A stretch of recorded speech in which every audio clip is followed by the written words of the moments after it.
Good evening, Otherworldlies. This is Queen Juliana, your dark mask diva. Alright, so I'm going to talk about some traits that can make you unlikable. Alright, so you ready? Here we go. 1. Being too negative. Nobody likes a Debbie Downer, alright? Constant negativity can be a huge turnoff. Alright, you don't want to make people feel drained and bummed out. Okay, you're always seeing the glass as half empty, complaining about every little thing, spreading pessimism wherever you go. It's time to pump the brakes. All right, you don't want to be that person who you come around, people dread seeing you. They're like, oh no, here comes the person that's going to talk about something negative. All right, people don't want to get depressed whenever they see you. They know that you're going to bring the vibe down, all right, when they see you coming. They know that they were in a good mood, but now you're going to bring up something dismal, all right? You're gonna bring up the flaw in their plan. You're just gonna bring just an air of negativity to whatever the conversation is. You're gonna bring up why something's going to go wrong, or you're just gonna bring everybody's mood down, okay? You're gonna just lower the vibration, and nobody likes you for that, okay? Lack of empathy.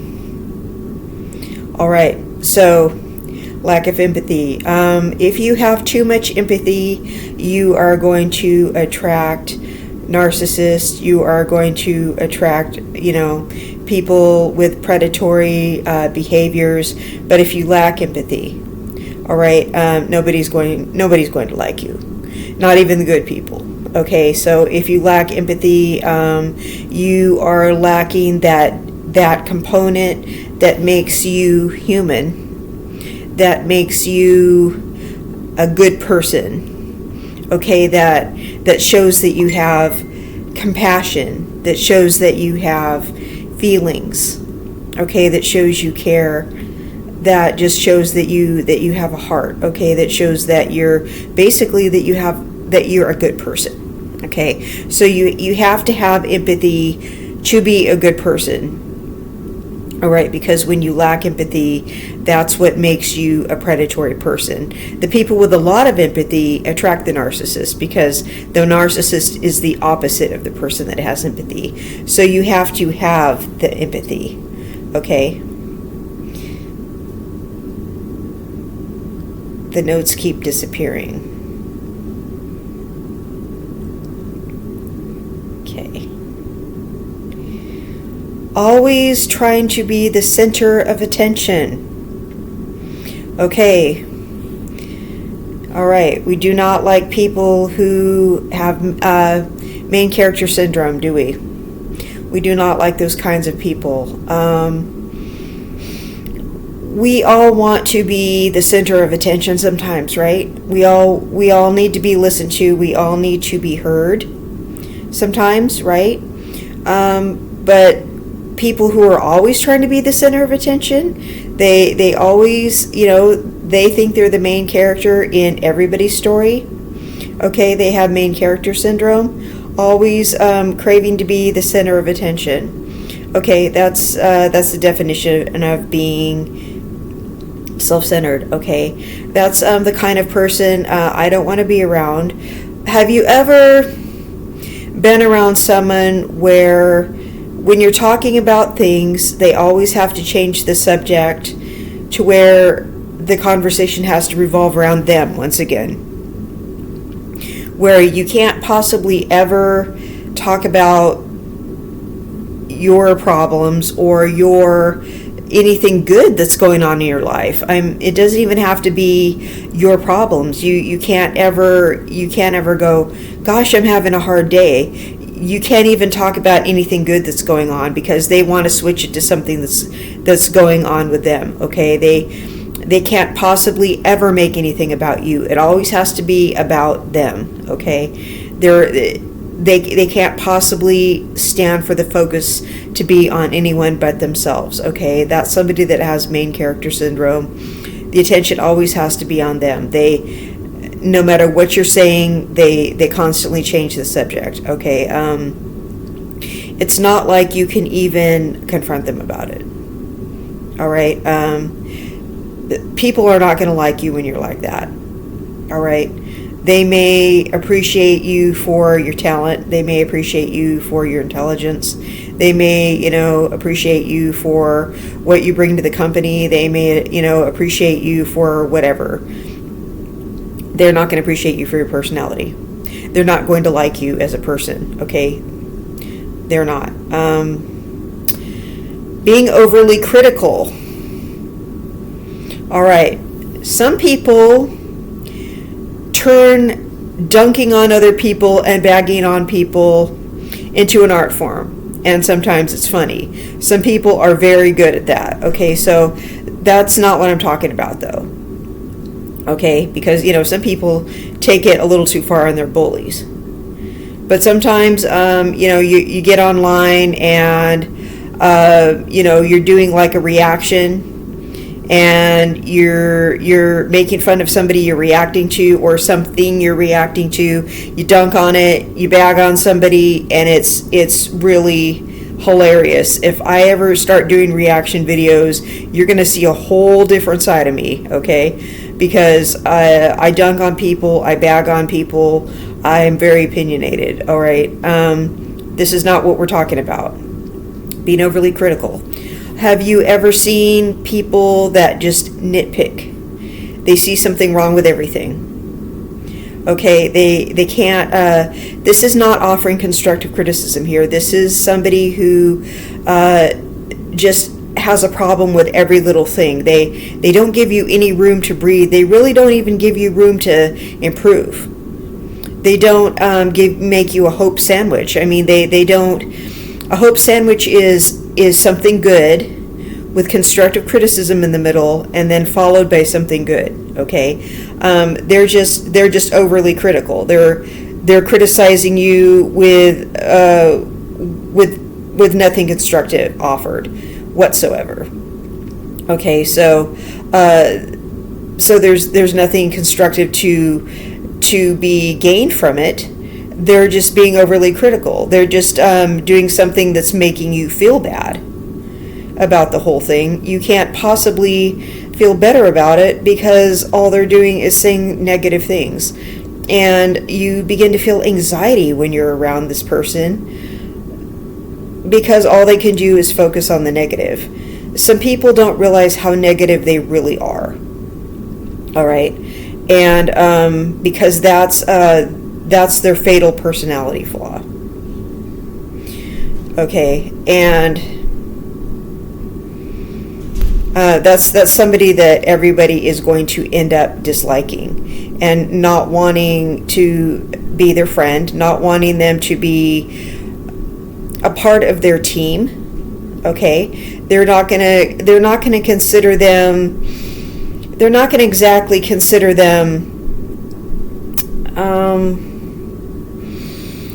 really part of a working collective, because the person is too critical. All right, which brings me to the next one, is just basically being unkind. All right, if you can never be nice. I mean, there's such a thing as being too nice. All right, which is like being too much of an empath, being a doormat. Okay, which is people walking all over you, being a magnet for narcissists. Okay, you don't want to be that. I talk about that, being unable to put a boundary up. Okay, but this is basically being unkind. Okay, you are basically not nice at all. Okay, I'm always talking about when you're being too nice. This is where you're just mean. When they say hurt people, well, there's just really, I know people say that, but to me, there's just really no excuse for this, as far as I'm concerned.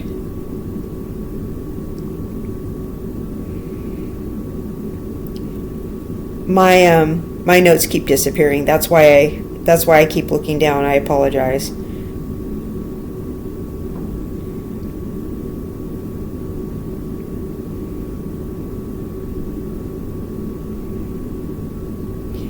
How about not being authentic? All right, I talk about being authentic. I talk about those people saying, "Are you real?" Okay, now you're not supposed to let people badger you and ask you if you're real. Trust me, if they're badgering you about being real, they're not real. But, I mean, you have to be real. You have to live your truth. Okay, as an existentialist, I live my truth. All right, you have to basically be yourself. Okay, because that's the only real thing you can be. You can't. You have to like yourself enough not to want to be somebody else. Okay, you have to. There's such a thing as fake it till you make it, but then you really have to just be the best version of yourself. Okay, you can't act like somebody else.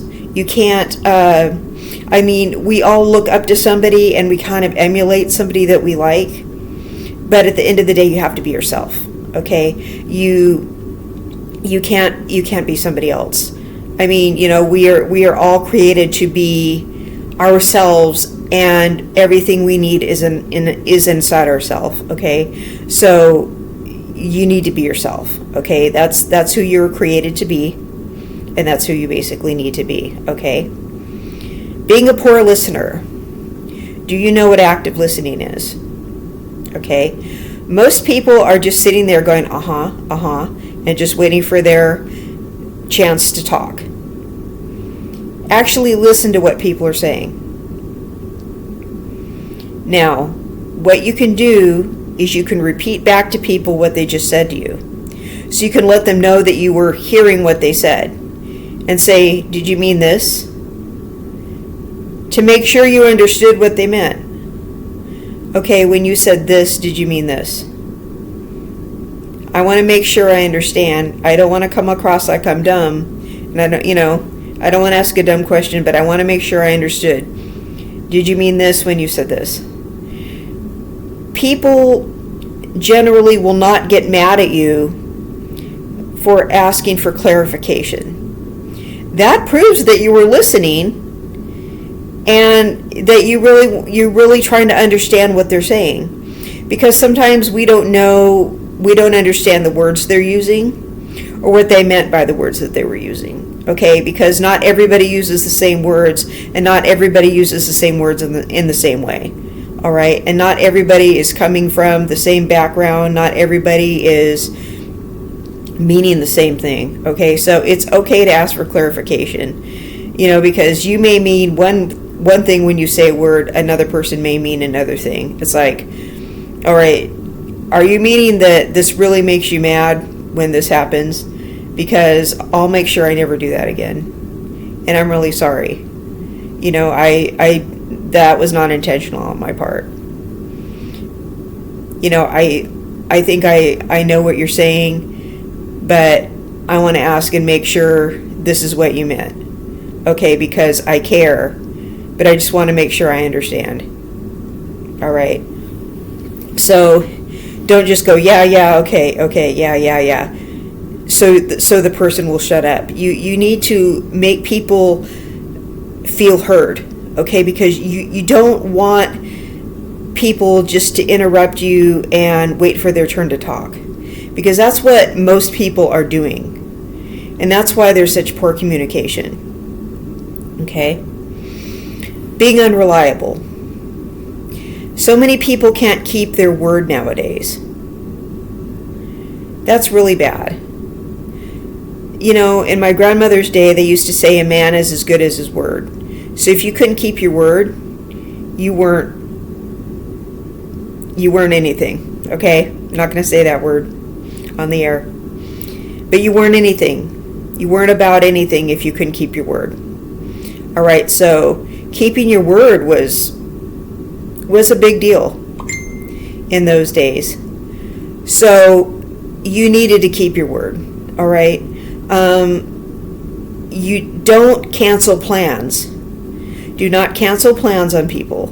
All right. And I can't say this enough. So many people write to me because their feelings are hurt because people cancel plans on them. And I'm going to say another thing. Quit changing plans on people. Because people like me will not go along with it if you change a plan on them.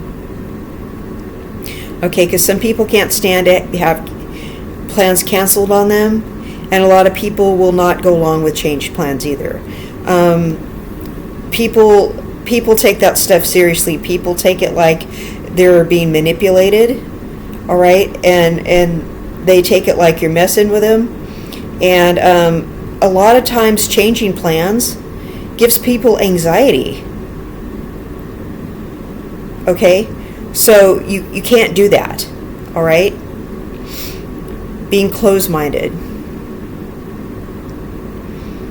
All right? Sometimes you have to cooperate.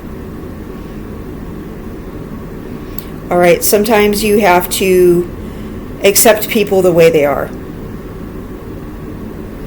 Okay, sometimes when you love somebody, you have to accept their past, stuff that happened before you met them. Okay, a lot of people tell me I can't accept something that my lover did in their past. Well, it was something they did before they met you. You can't go back and change it. It made them who they are today. So if you can't accept something they did and love them anyway, you really don't deserve to be with them. Okay? You got to let that stuff go. You can't judge people. All right? Because everybody learns from hopefully learns from the mistakes they made, but maybe they don't consider it a mistake. Maybe they just consider it one of their life experiences. Okay? And, it's not something they need to do again. All right? Sometimes people just do things and makes them who they are today. Maybe they would not be the same person had they not done that thing. And you don't like it, but it's not something they would do again. All right. So when people are closed-minded, it shuts you off to life's experiences. All right. It's like you have to be closed-minded to certain bad influences, okay, to certain bad decisions. All right, you have to be wise, but don't be closed-minded to happiness. Sometimes happiness comes in a form that you were not expecting. Okay, a lot of my happiness came in forms that I was not expecting. Some of my best happiness came in forms that I was not expecting. There are just some potential reasons that you might not be likable. You might have traits that are unpleasant. Okay? You might scowl at people when they come up to you. Maybe you have a mean resting face. Okay? I have a sad resting face. I have to remember to smile at people when I see them. Because people ask me what's wrong. I don't have a resting bee face, but I have like sad eyes and a sad mouth. So if I'm not smiling all the time, I look sad. And so people come up and ask me what's wrong. So I have to remember to smile at people when I see them, or I look like I'm sad. You have to know what your resting face looks like, all right? You have to know what impression you're giving off to people, whether you can help it or not. All right? So if you look like a mean person, you have to accept the fact that you look like a mean person, and you have to think about the impression you're giving off to people. Okay? So I hope this was helpful. I hope that you think about the way that you treat other people. Okay, you like to be treated nice, right? So think about the way that you treat other people. Don't be overly critical. Don't be self-centered. All right. So this has been Queen Juliana, your Dark Mask Diva. I love you all. Thank you for your time. Thank you for watching this, and I will see you in the next content. Bye-bye.